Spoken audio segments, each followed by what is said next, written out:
was a fair point. Didn't feel great about it, Coach. Coach, you can continue. I usually come out of there with a lot of confidence, but I think we're actually on the same page. It's hard to follow that. I didn't love the hole that they dug. I didn't love the pick six.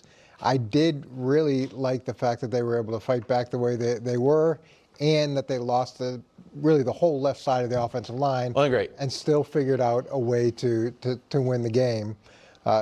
Again, they don't get to choose who they play against and what those situations are. And the thing that they've done really well is handle whoever's in front of them. And I think Mike Vrabel's done an excellent job of keeping him focused on just the next thing. You don't hear him talking about the playoffs. You don't hear him talking about the number one seed. You don't hear him talking about anybody else. They just talk about what's in front of them, and that's the formula for a long run. Coach, first, if you recognize these guys, they used to be the Prince's guys until Nick dropped them. I like these gentlemen so much, and as it happens, he likes them. The Jags are not quite as relevant, so we executed a trade. That was all. Go Prince ahead. is a I rough really watch. like him as well. I mean, 7-4. Go ahead. Go ahead. No, they didn't look like the number one seed. I'm sorry, Wilds. They didn't. But it's a good win. And I will give you guys this, even though you've had the easy schedule, you have some good wins, obviously Tampa, Buffalo, and you've blown out like some of they blew out Cleveland. That's impressive. I mean, even though Cleveland's, it is impressive to score 32. No, I agree. Against that defense. 32 on that defense. You blew out Carolina, which is playing a pretty good football. So I won't think they're the best team in AFC till they're in the Super Bowl. Just because of the youth of the quarterback and they weren't very good last year. But I don't think they're the true number one seed or the best team. We are the true number one. Didn't look. You are that, but not the best team in my view. How are you feeling, KW? I feel like I feel about parenting. Wow. Okay, everyone's parents on the set. Strap in. I love this. You want to provide your kids with a safe environment to make mistakes and learn. And now that we have gotten 10 wins, not that the Patriots are kids, but Mike Vrabel and the Patriots have a safe environment to make mistakes for the playoffs. That's how I'm viewing this. We have so much of a good lead that we're in the playoffs, basically. We've got the Giants on Monday night who just fired their DC and fired their head coach. That's a safe environment to learn. Then we have the bye, get healthy, Ravens and Bills. I kind of want to lose one of these games. It sounds crazy, but I want to have the bar rescue stress test. Like, what's going on? What's wrong? What needs to be fixed immediately? And it's hard to get it against Joe Flacco and a Jamarless Bengals squad. So just two quick points. Or one question you and then one very quick point. All that sounds well and good. But the most important thing going into the playoffs is Drake May is healthy, and how concerned are you about those offensive line injuries? It's not great.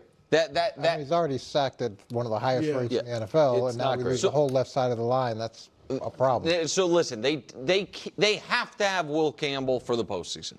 He can, because you guys have this big cushion, he can miss time, but they have to have him for the postseason. The other side, and I know we're here to talk about the Patriots, so just 10 seconds on this. Jamar Chase should give back another game check. The Bengals are a lot. I think they can win that game with him. Oh, yeah. And Joe Burrow is back on Thursday, and the Steelers are falling apart. They play the Ravens, and it's like, man, you could have been there. Yeah. You could have. I understand it would have been uphill, but they had the ball in the 26. Right. They had a chance with T. Higgins going out and Chase not playing. I really like Jamar Chase is a great player. I think he is on a Hall of Fame trajectory at a tough position to make it. Him not being there because he spit on a guy is outrageous. Yeah. And just before you play us off, gentlemen, this is quickly to our viewers because I was a little too humble there. I know we talk about a lot of 6-5 teams being the best team, but the Patriots are currently the best team, actually. Yeah. Did the Pats look like the number one seed? Yes. Yes, they did. And I'll explain in a moment. But before I do, please do not forget to subscribe, and please don't forget to watch the full length of this video as it is without a shadow of a doubt, the best way to support this channel so I can keep making the best possible Patriots content that I can, and it means the absolute world to me. Thank you. Let's get into it. Not every game is going to be a blowout. This drives me insane. This idea that if you blow out a bad team, that means you're the true top team. You're the true top contender, guys. That's not always how it works. You know who's blown out a lot of teams? The Ravens over the years. Now, I'm not talking about necessarily this season. The Ravens, the Lions, the 49ers. Have they won Super Bowls? No. Okay. You know who haven't been blowing out a lot of teams over the last, like, 3 over, like, the legitimate stretch of time, not just like a narrow window? The Kansas City Chiefs, the Philadelphia Eagles. They won Super Bowls, just so we're clear. So this idea that, you know, a game should never be in the balance, I reject that. Drake May pick 6, bad, not good. You give them points. That's points right there.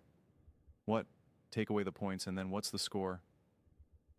It's a lot different, right? There's a lot bigger of a gap right there. But you dealt with injuries, dealt with issues, despite what you may think. Joe Flacco does have a little bit of juice. Obviously, I know he had his own interception and his own issues. But you hit, I think, what was it? 9 different receivers. 1, 2, 3, 4, 5, 6, 7, 8. Yeah, 9 different receivers.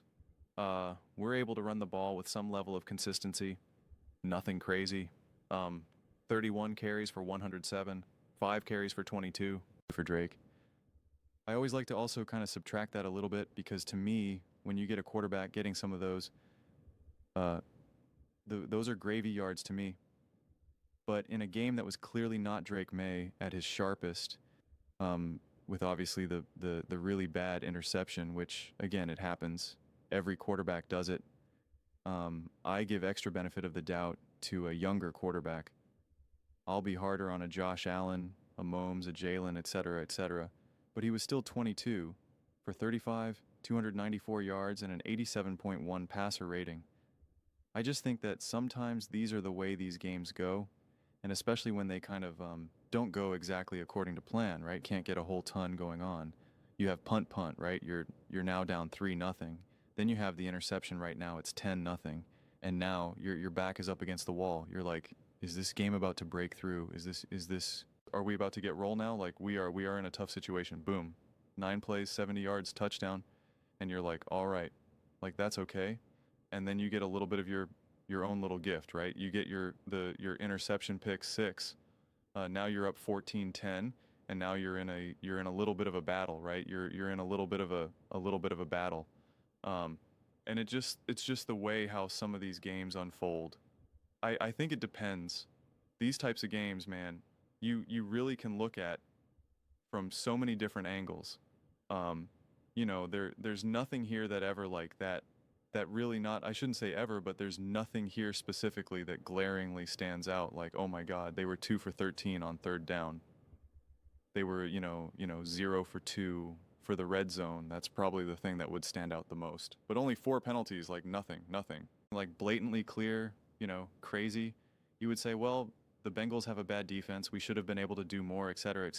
And it's like, yeah, I get that. And that's, to a degree, that's fair, but not all games unfold that way. It's just not the way how those things always consistently unfold. And so to me, if you were a little bit older of a team, if you were a little bit more of a mature team, you would be a little bit harder on them. Or if they hadn't been playing well, like if this was the Eagles or the Chiefs or the Bills, the Ravens, and like they hadn't been playing well, and the expectations with them are through the roof. They have the experience, they have the veteran leaders.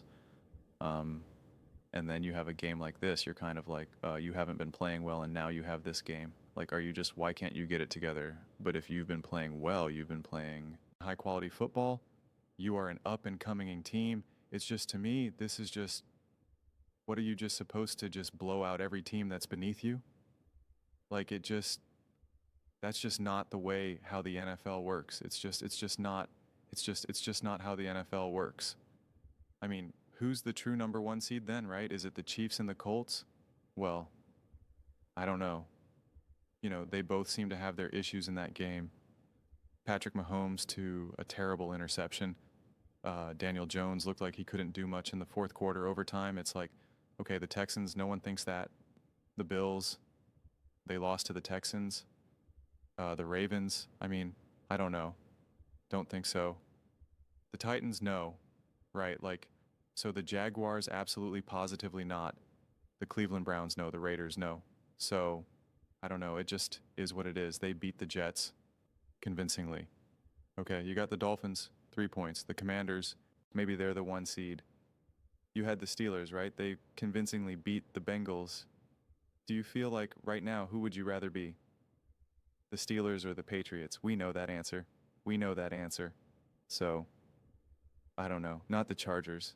The Chargers, they're in the playoffs blown out by the Jags. It's like, just not every game is going to be so clear cut. Not every game is going to be this big statement game of, we have arrived, we are here, you can't stop us.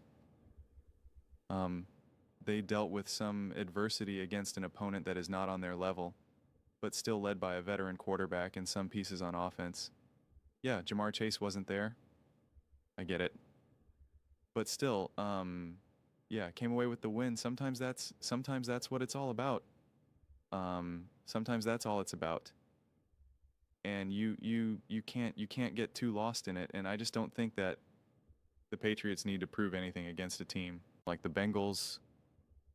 They do need to prove against the Bills, against the Ravens, against the Chiefs, against the Eagles, against the teams that we know have been top teams for a while, teams that have won big games, have went on the road and, you know, this and that, like teams that have established themselves. I don't think the Patriots prove anything by blowing out a bad team. It just, they've graduated that for me. This doesn't mean much to me. And the only time it does mean something to me is if I feel the team needs it. I feel the team needs it. And there's a certain situations that the team needs it. The Eagles needed to blow out the Giants, right? The Chiefs needed to blow out the Commanders. Like sometimes, yes, you need that. You absolutely positively need that. It's just not where I thought what the Patriots needed in that moment of time. But those are just my thoughts. I'd absolutely love to hear yours. What do you guys all think about the New England Patriots taking down the Cincinnati Bengals?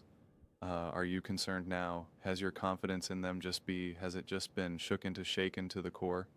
Let me know your comments and let me know your thoughts in the comments below.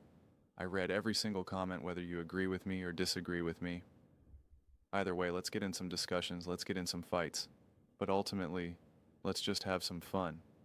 And please do consider subscribing. We're building an amazing community here, and absolutely love to see you part of it. I want to build something that we all generally feel connected to, something that we're really excited to be part of. I think we're well on our way to doing it. Please don't forget to give this video a thumbs up. It really does help the visibility and the algorithm. Thank you so much. See you next time.